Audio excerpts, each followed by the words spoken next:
The studio lights blazed hot as Dan Bongino sat across from Congresswoman Jasmine Crockett, his jaw clenched tight and eyes flashing with barely controlled anger.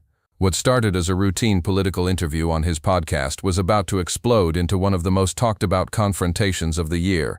"You think you can come on my show and lie to my audience?" Bongino's voice cut through the air like a knife, his fist slamming down on the desk between them. The sound echoed through the studio as cameras captured every second of what would become a defining moment in modern political media. But Congresswoman Crockett didn't flinch. She sat there, perfectly composed, a slight smile playing at the corners of her mouth as if she'd been expecting this exact moment all along. What she said next would not only silence Bongino but send shockwaves across social media that are still rippling today. Before we dive into this incredible story, make sure to hit that subscribe button and ring the notification bell so you never miss these explosive political moments. Drop a comment below and let us know what you think happened next. This wasn't just another heated political debate. This was the moment when a calm, collected congresswoman showed the entire nation how to handle a bully with grace, intelligence, and devastating effectiveness. What unfolded in the next 20 minutes would change how America sees both of these political figures forever. The tension in that studio was so thick you could cut it with a knife. Bongino, the former Secret Service agent turned conservative firebrand, thought he had the upper hand. He'd invited Crockett onto his show expecting to steamroll her with his aggressive questioning style that had made him famous. But he was about to learn that this young congresswoman from Texas wasn't just another politician who would wilt under pressure. Minutes before the cameras started rolling, Bongino had been pacing behind his desk, psyching himself up for what he planned to be a career-defining takedown. His producer had briefed him on Crockett's background, her voting record, and what they saw as her vulnerabilities. They had prepared a series of gotcha questions designed to make her look foolish, out of touch, and weak. The plan was simple: hit hard, hit fast, and don't let up until she cracked. Crockett, meanwhile, had arrived at the studio 30 minutes early. While Bongino was pacing and planning his attack, she was quietly reviewing her notes, checking her facts one more time, and mentally preparing for exactly the kind of aggressive confrontation she knew was coming. Her chief of staff had warned her that this wouldn't be a normal interview, but she'd insisted on doing it anyway. She had a message to deliver, and she wasn't going to let anyone's bullying tactics stop her. The production team was buzzing with anticipation. They knew Bongino's interview style, and they'd seen how previous Democratic guests had handled his aggressive approach. Most either got defensive and started shouting back, which made them look just as unhinged as him, or they became flustered and stumbled over their words, which made them look weak and unprepared. Either way, Bongino usually came out looking like the winner. But something was different about Crockett's demeanor as she sat in that chair waiting for the interview to begin. There was a calm confidence about her that seemed almost out of place given what everyone knew was about to happen. The lighting technician later said he'd never seen a guest look so relaxed right before one of Bongino's ambush interviews. The stage was set for an epic showdown between two completely different styles of political communication. On one side, you had Bongino, loud, aggressive, interrupting, trying to dominate through sheer force of personality. On the other side sat Crockett, calm, measured, prepared, and absolutely unshakable in her composure. What happened next would become a masterclass in how to maintain dignity under attack, and the internet was about to take notice in a massive way. To understand the explosive confrontation that was about to unfold, you need to know who these two political figures really are and why their clash represents something much bigger than just a heated interview. Dan Bongino had built his entire media empire on being the loudest voice in the room. The former Secret Service agent, who once protected President Obama, had transformed himself into one of conservative media's most aggressive personalities. His podcast consistently ranked in the top political shows, pulling in millions of listeners who tuned in specifically to hear him tear apart Democrats with his signature style of rapid-fire accusations and heated interruptions. Bongino's rise to conservative media stardom hadn't happened overnight. After leaving the Secret Service in 2011, he'd tried his hand at politics, running unsuccessfully for Congress in Maryland and later for Senate. Those electoral defeats had only fueled his anger at what he saw as a corrupt political establishment, and he'd channeled that frustration into a media career that thrived on conflict and controversy. His show had become a must-listen destination for conservatives who felt that mainstream media wasn't fighting hard enough for their values. Bongino positioned himself as their champion, the guy who would say what others were afraid to say and do what others were afraid to do. His catchphrases like "liberalism is a mental disorder" and "the Democrats hate America" had become rallying cries for his devoted audience. Bongino's approach was simple but effective: overwhelm your opponent with volume and aggression, never let them finish a sentence, and declare victory through sheer force of personality.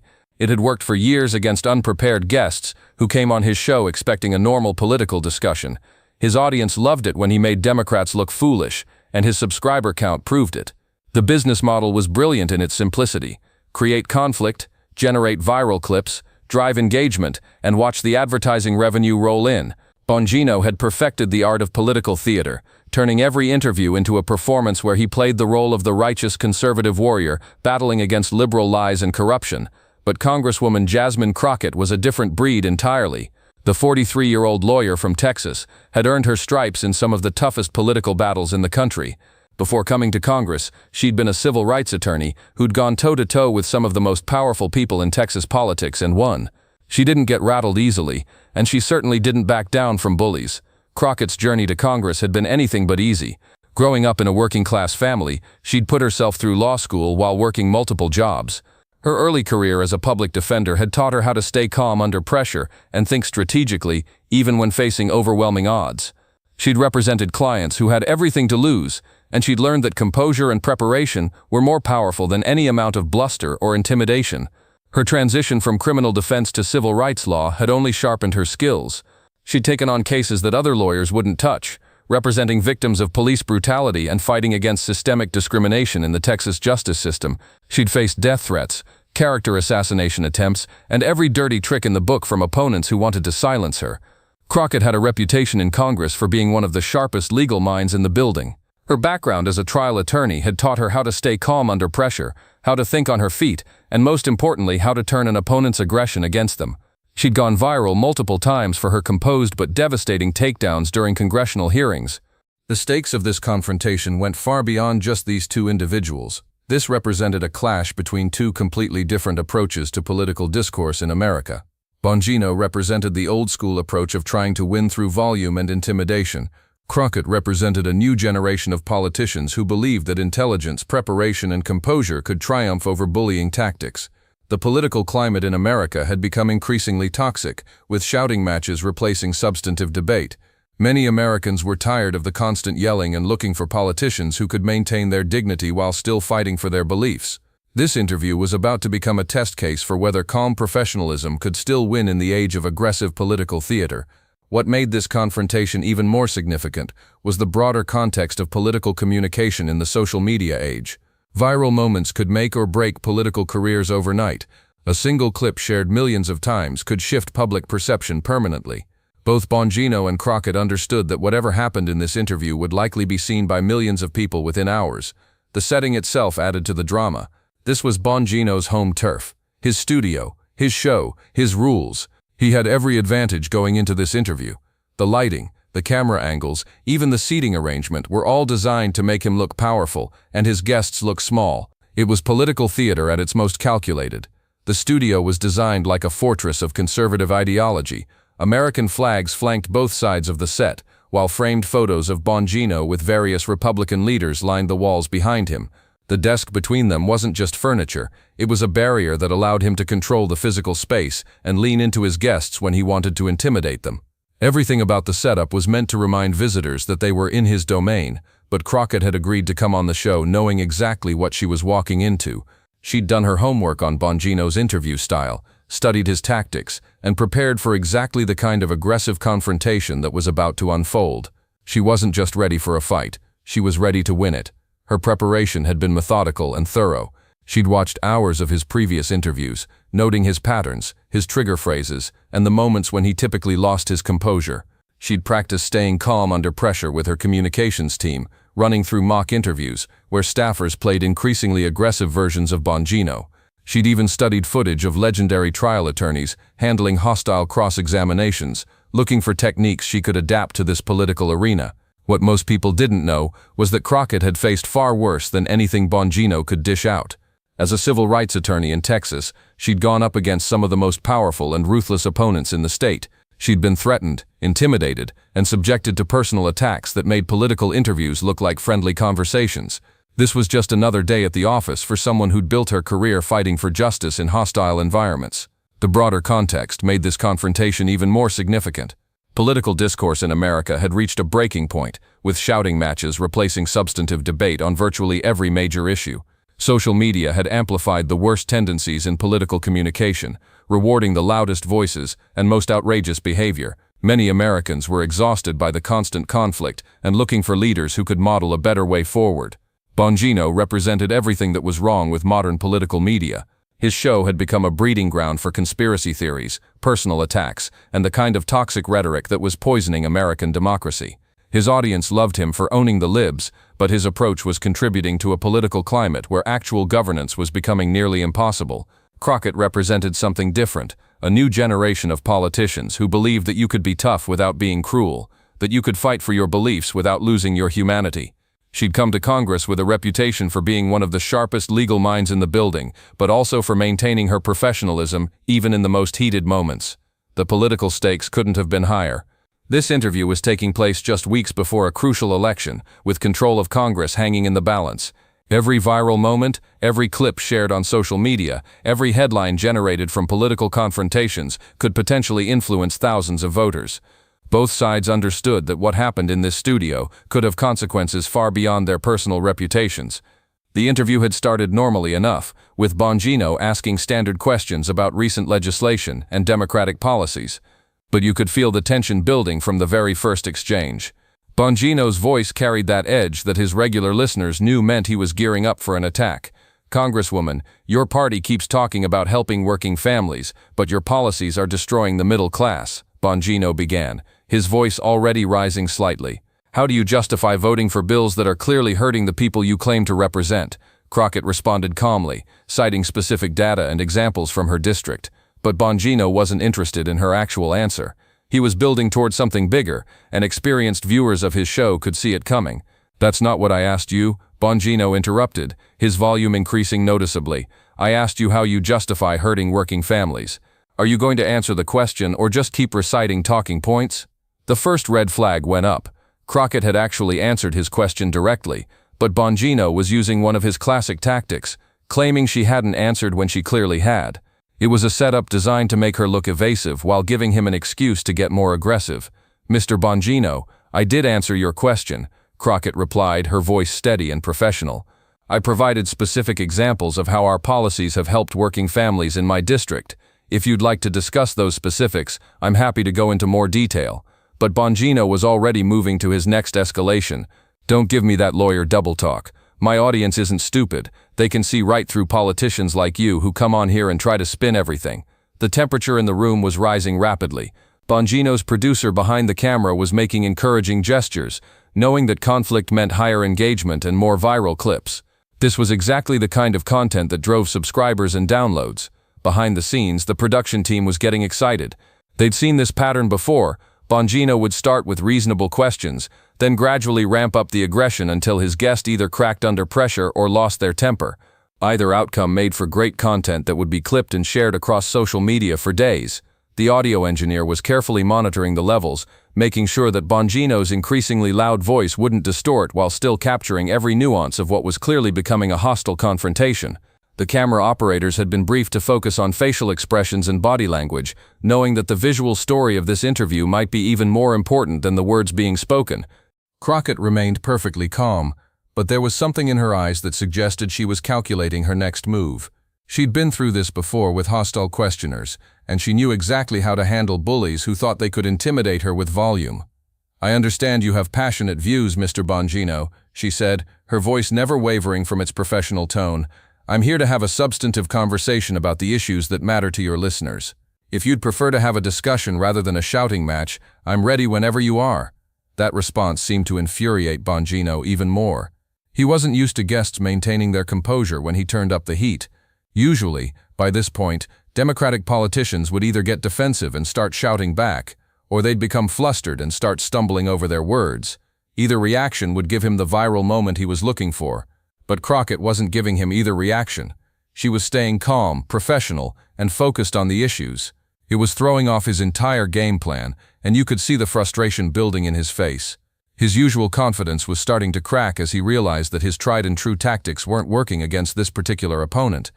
The conversation then shifted to immigration policy, and Bongino saw his opening for a more personal attack. "Let's talk about the border crisis that your party has created," he said, his voice taking on a more accusatory tone. You represent a district in Texas, but you vote like someone who's never seen the real-world consequences of illegal immigration. How do you sleep at night knowing that your policies are putting American lives at risk?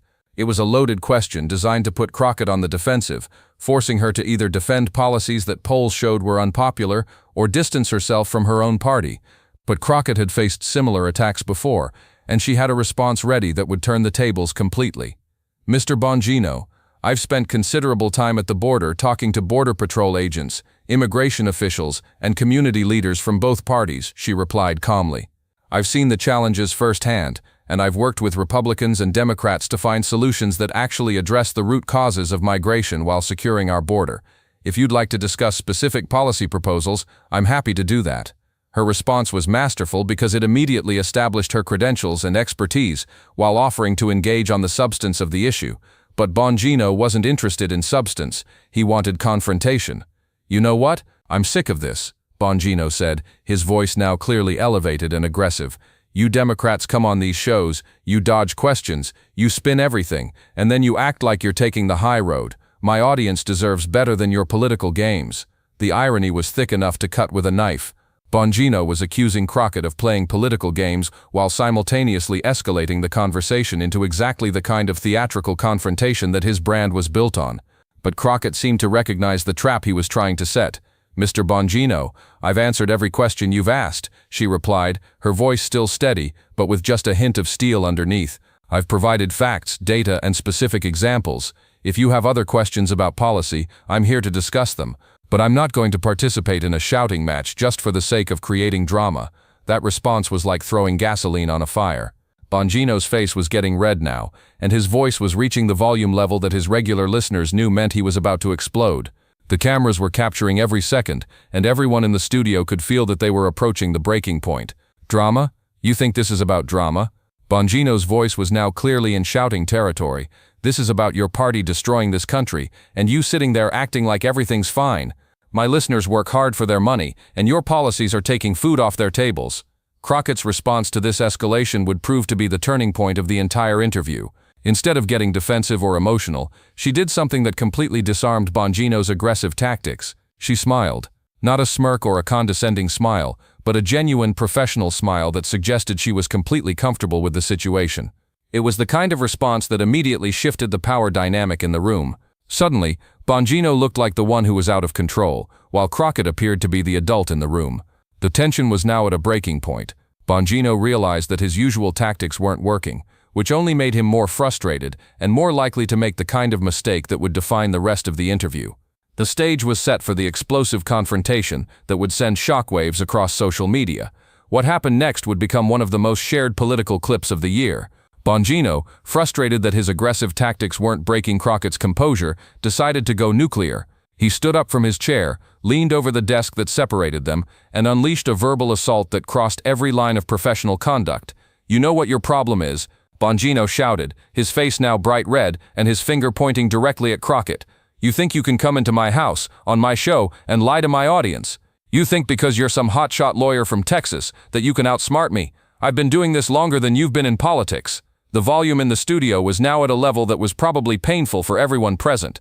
Bongino was in full attack mode, using his physical presence and aggressive posturing to try to intimidate Crockett into either backing down or losing her cool. It was political theater at its most toxic, and millions of people would soon be watching every second of it. The camera operators were having a field day, switching between close-ups of Bongino's red face and Crockett's calm expression.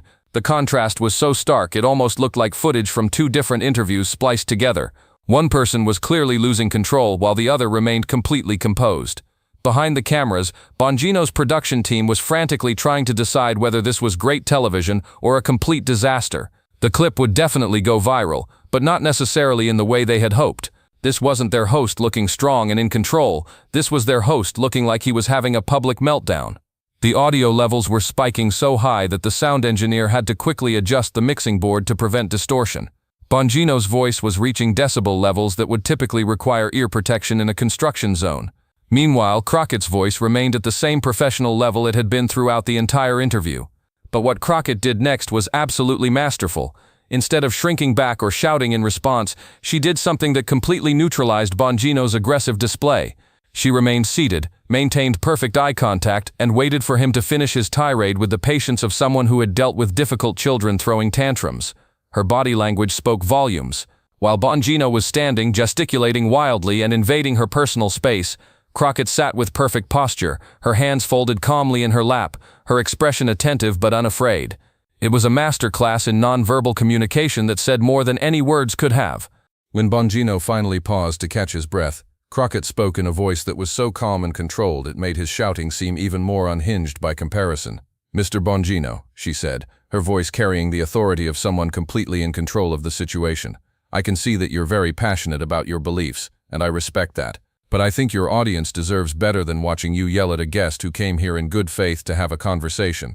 The words hit like a precision strike. In one sentence, she had accomplished multiple things. She acknowledged his passion without validating his behavior. She positioned herself as the reasonable party, and she appealed directly to his audience's sense of fairness. It was a masterclass in political communication. The silence that followed was electric. You could practically hear the air conditioning system humming in the background as everyone in the studio processed what had just happened.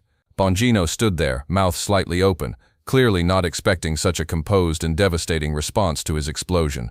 But she wasn't done. While Bongino stood there, momentarily stunned by her calm response to his explosion, Crockett continued with a delivery that was so perfectly measured it seemed almost rehearsed, though everyone knew it was completely spontaneous. "I understand that you make your living by creating conflict and controversy. That's your business model, and it's clearly been successful for you. But I'm not here to be a prop in your performance. I'm here to discuss the real issues that affect real people in my district and across this country." The camera caught Bongino's expression perfectly.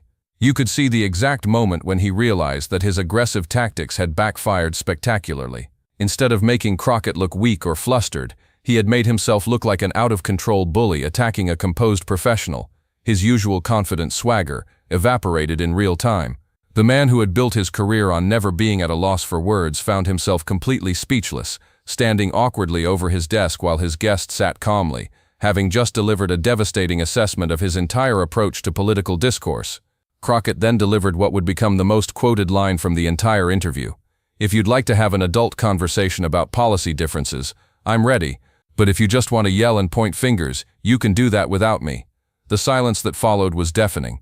Bongino, who had built his entire brand on never being at a loss for words, found himself completely speechless. He slowly sat back down, his face still red but his volume suddenly much lower. "I'm not yelling," he said weakly, which immediately struck everyone in the room as absurd given that he had literally been shouting moments earlier. "I'm just passionate about defending my audience from politicians who don't tell the truth." Crockett's response was swift and surgical. "Mr. Bongino, I've been telling the truth this entire interview. I've provided facts, data, and specific examples. What I haven't done is yell, point fingers, or question your character. The contrast speaks for itself." It was over. In that moment, everyone in the studio knew that Crockett had completely flipped the script. What was supposed to be Bongino's aggressive takedown of a Democratic politician had instead become a demonstration of how professionalism and composure could triumph over bullying and intimidation. The rest of the interview continued, but the dynamic had completely shifted. Bongino, clearly rattled by how badly his attack had backfired, spent the remaining time trying to recover his credibility. But every question he asked now seemed small and petty compared to his earlier explosion, and every calm, factual response from Crockett only reinforced the impression that she was the adult in the room. When the interview finally ended, you could see in Bongino's face that he knew something had gone very wrong. His usual confident swagger was gone, replaced by the expression of someone who had just been outmaneuvered by a superior opponent. Crockett, meanwhile, remained professional and gracious even as she was leaving, thanking him for having her on the show as if nothing unusual had happened. The contrast was stark and undeniable.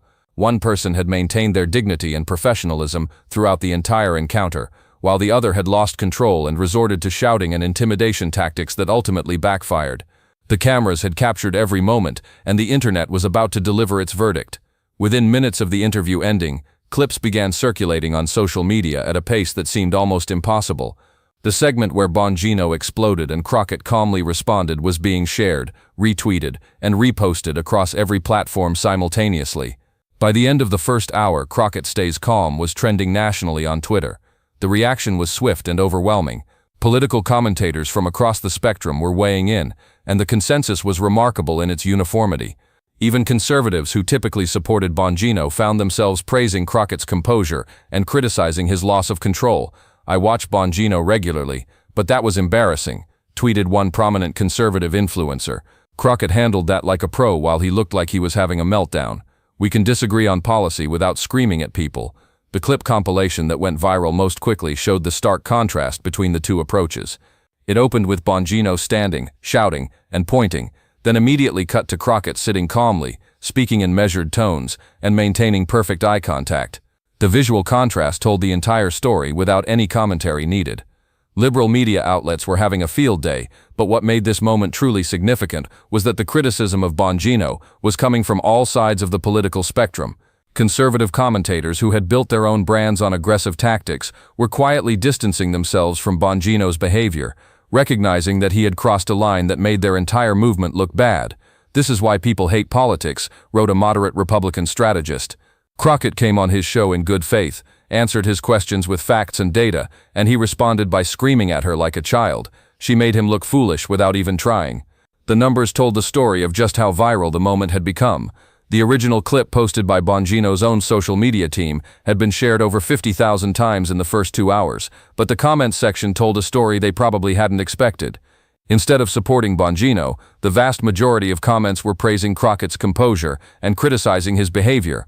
Media analysis shows began dissecting the interview frame by frame, using it as a case study in effective political communication. Communication experts were pointing to Crockett's response as a textbook example of how to maintain authority and credibility when under attack. "She did everything right," explained a former White House communications director on CNN.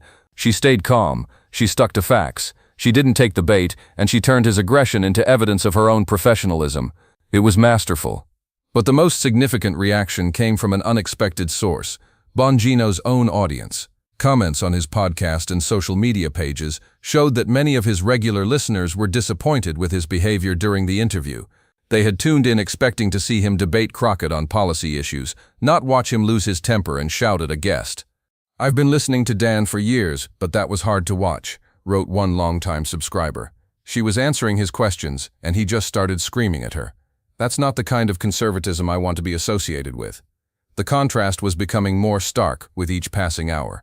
While criticism of Bongino continued to mount, praise for Crockett was pouring in from unexpected quarters. Conservative women in particular were noting that she had handled a difficult situation with exactly the kind of grace and strength they wanted to see from political leaders. News outlets began reaching out to both camps for follow-up comments. Crockett's office released a brief statement that managed to be gracious while also reinforcing the message that had made her response so effective. Congresswoman Crockett believes in having substantive policy discussions, even with those who disagree with her positions. She remains committed to engaging in respectful dialogue about the issues that matter to American families. Bongino's response, when it finally came, only made the situation worse for him. Instead of acknowledging that he had lost his temper or apologizing for his behavior, he doubled down on his aggressive approach. "I'm not going to apologize for being passionate about defending my audience from politicians who want to destroy our country. If Crockett can't handle tough questions, she shouldn't be in Congress." But the problem with that response was obvious to anyone who had watched the interview. Crockett had handled every question perfectly. It was Bongino who had been unable to handle her calm, factual responses. His attempt to spin the situation only reinforced the impression that he was unwilling to take responsibility for his behavior. The long-term implications of this confrontation extended far beyond just these two political figures. The viral nature of Crockett's calm response was being cited as evidence that American voters were hungry for a different kind of political discourse. Polling conducted in the days following the interview showed that large majorities of voters, regardless of party affiliation, preferred Crockett's approach to political communication. Campaign strategists from both parties were taking notes. The traditional model of political media combat, where the loudest voice wins, was being challenged by a new approach that prioritized composure, facts, and professionalism. Crockett had proven that you could win a political confrontation without raising your voice or losing your dignity. Political science professors across the country began using the interview as a case study in their classes. Dr. Sarah Mitchell from Georgetown University's School of Public Policy told her students that the Bongino-Crockett confrontation represented a potential turning point in American political communication.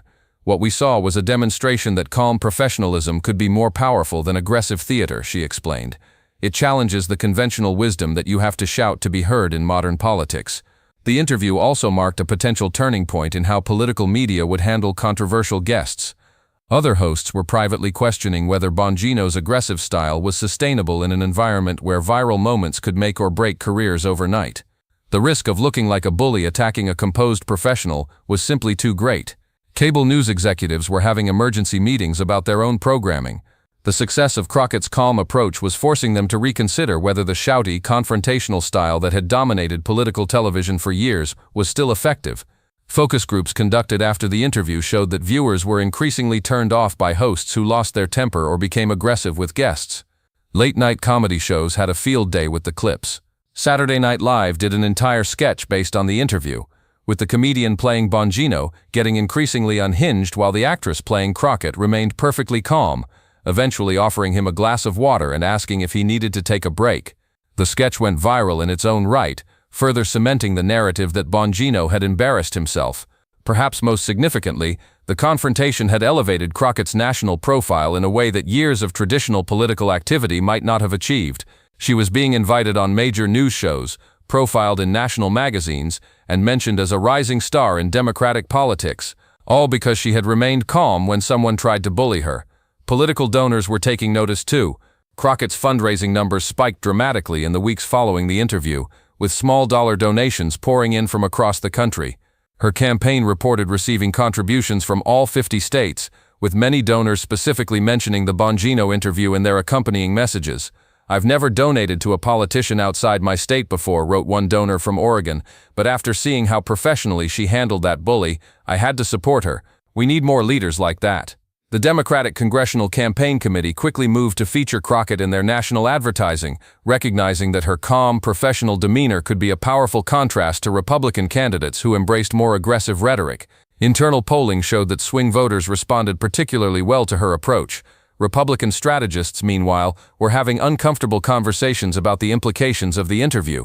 If calm professionalism was becoming more politically effective than aggressive confrontation, it could spell trouble for candidates who had built their brands on being political fighters. Some were quietly advising their clients to tone down their rhetoric and focus more on policy substance. The interview had also sparked broader conversations about gender dynamics in political media. Female political commentators noted that Crockett had navigated the kind of aggressive confrontation that often ended careers for women in politics. By remaining calm and professional, she had avoided the trap that caught many female politicians who were labeled as shrill or emotional when they responded to attacks with appropriate force. "What Jasmine did was masterful," explained former White House Press Secretary Jen Psaki during her own podcast. "She found a way to be strong without being aggressive, to defend herself without becoming defensive. It's a balance that women in politics have to strike, and she did it perfectly." The story was far from over. Political watchers were already speculating about what this moment might mean for both careers going forward. Would Bongino modify his approach, or would he continue down the path of aggressive confrontation? Would Crockett's calm professionalism become a model for other politicians facing hostile interviews? Congressional colleagues on both sides of the aisle had taken notice of Crockett's performance. Republican members who had previously dismissed her as just another liberal Democrat were now acknowledging her skill as a communicator. Several reached out privately to express their respect for how she had handled the situation, even though they disagreed with her politics. "You've got to respect that kind of composure under fire," one Republican congressman told a reporter off the record. "I may not agree with her votes, but she showed real class in that interview. That's the kind of person you can actually work with on legislation." The viral moment had also caught the attention of international media. News outlets in the UK, Canada, and Australia picked up the story as an example of American political discourse, with many commentators noting the stark contrast between Crockett's professionalism and Bongino's aggression. The Guardian wrote an entire piece about what the interview revealed about the state of American democracy. Book publishers and speaking bureaus were already reaching out to Crockett's office, sensing that her moment of viral fame could translate into longer-term opportunities. There was talk of a book deal about political communication, speaking engagements at universities, and invitations to international conferences on democratic governance. What was clear was that in the space of one viral moment, the power dynamic in political media had shifted dramatically. The idea that aggression and volume automatically translate to victory had been thoroughly debunked. Sometimes the most powerful response to a bully is simply refusing to be bullied. As the dust settled on this remarkable confrontation, one thing was certain: Jasmine Crockett had shown the entire country that there was a better way to handle political conflict. And millions of Americans were taking notice. The clip continues to be shared and analyzed months later, serving as a masterclass in political communication and a reminder that sometimes the most powerful response to aggression is simply maintaining your dignity. It's become required viewing in communication classes and political strategy sessions across the country. Media training consultants were updating their curricula to include lessons from the Crockett approach. The old model was to fight fire with fire, explained one prominent consultant who works with Fortune 500 CEOs. But what Jasmine showed is that you can fight fire with ice. Sometimes the coolest head in the room is the most powerful person in the room. Thanks for watching this incredible breakdown of how Congresswoman Crockett turned what was supposed to be an ambush interview into a masterclass in professional political communication. If you enjoyed this analysis, make sure to subscribe and hit that notification bell so you never miss our deep dives into the moments that shape American politics. Drop a comment below and let us know. Do you think Crockett's calm approach is the future of political discourse, or will the shouting match style continue to dominate?